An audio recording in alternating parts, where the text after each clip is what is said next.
Panini head, are you even listening to me? We've used so much oil, the US wants to invade the fucking plate! Who am I quoting? Gordon fucking Ramsay. I spent 24 hours only eating at Gordon Ramsay restaurants to test if they'll have a kitchen nightmare. First, we go to Heddon Street by Gordon Ramsay for breakfast. First things first, have to have my shot of caffeine. Got myself a cappuccino, which was made nice and strong just how I like it. And what else do I order? I ordered the most basic bitch thing I could have, avocado toast.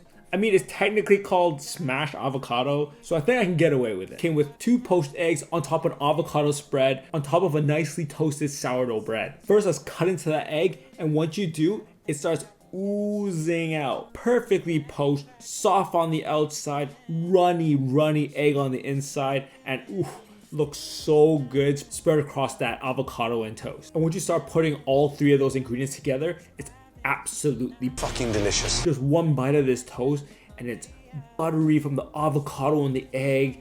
It's crunchy from the toast. It's such a simple dish, but just executed to perfection. The smashed toast was an easy 8 out of 10. And look at the stylish interior of this place. A really stylish, modern interior. So great job, Gordon, for this one. And next is lunch. Lunch is at Gordon Ramsay's Burger. And don't get it twisted. This isn't Gordon Ramsay Street Burger. Psh, none of that shit. No. This is Gordon Ramsay Burger, his high-end burger spot. There's nothing more high-end than it being located right in the middle of one of the most luxurious department stores, Harrods. And it feels so strange to be eating inside one of these department stores, but it's literally located in the middle of the floor, right next to all the clothes. But you really can't miss it. First off, you see Gordon's face everywhere. It's this entire American diner vibe with a little bit of a British twist that likes the shape of the British flag. Here I ordered one of their monthly special, the barbecue pastrami burger. That came with a juicy thick beef patty, cheddar cheese, pastrami, pickled shallot, honey glazed pancetta, horseradish sauce, and lastly a barbecue sauce. And just look at how huge this burger is. It's actually stacked so high, they even give you a knife to cut through this burger. And trust me, every burger they serve is like this. Throughout the entire restaurant, everyone's burger was massive. So obviously I had to cut through this burger, and to my surprise, when I look into the middle, it's raw! It's fucking raw! It's raw! It's... No, I'm kidding. It's perfectly medium in the middle, and it's juicy as hell, and the juice are flowing out of that burger. Let me preface this by saying I've tried a lot of burgers in my own city. I even made an entire series on those burgers, so you can click right up there if you're interested. But this burger was so delicious. I'd honestly say it is the best burger that I've ever had. It beats every single burger I've had making that video. It beats every burger I've had off video.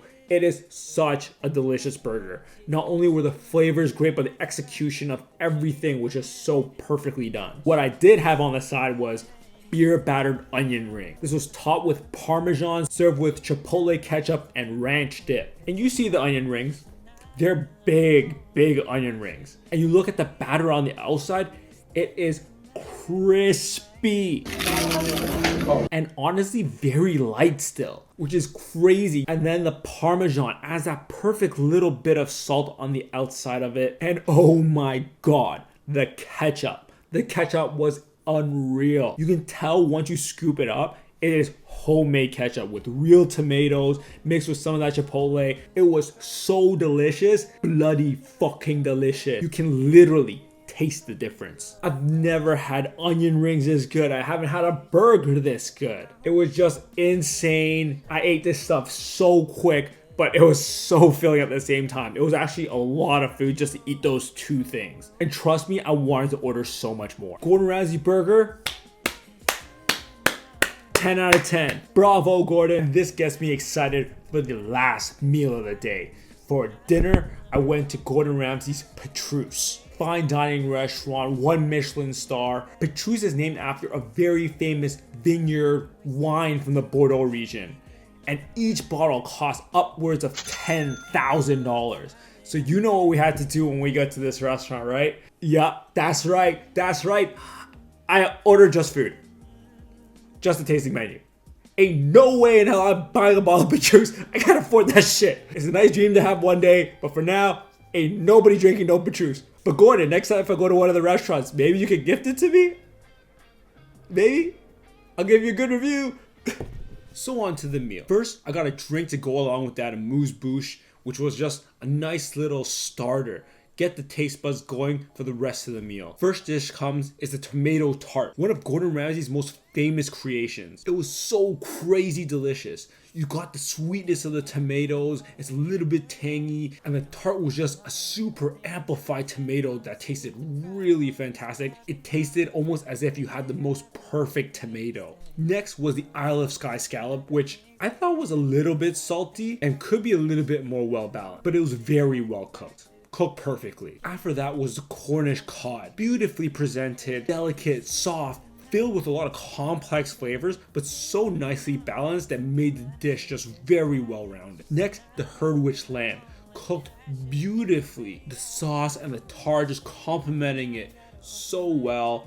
Just on another level, perfect combinations mashed together on a dish. And then for dessert, we had a lemon raspberry sorbet and another dish that I just can't pronounce the word. Really delicious and just a really nice finish to the meal. Overall, the meal was solid. I felt like this restaurant definitely deserves that 1-star status. Some of the dishes, I just found that they could be a little bit more refined, fine-tune the flavors just a little bit. But realistically, the meal in and of itself is very creative, very well put together, and just delicious. But next time I'm in London, I have to go and get myself a reservation. The 3 Michelin star named restaurant Gordon Ramsay. And this wraps up the 24 hours I spent eating only at Gordon Ramsay restaurant. He's made such a big name for himself on television, yelling at people for fucking up food, but he really has a skill to back it up, and these restaurants are no joke. And they really prove that he has the skills to be criticizing all these other chefs that are doing it wrong. It was honestly so much fun exploring this different range of food that Gordon Ramsay offers, from burgers all the way to fine dining. And I'm really surprised that all of them were actually just so great. If you ever get the chance to eat at Gordon Ramsay restaurant, I say 100%, 1000% you should do it. You definitely have to go. It's really gonna be a delicious, fantastic experience. If you enjoyed this adventure, smash that like button, subscribe to the channel so you don't miss any of the great food and travel content I have coming out. Comment below which of the Gordon Ramsay restaurants was your favorite. But I'll see you guys next time. Peace.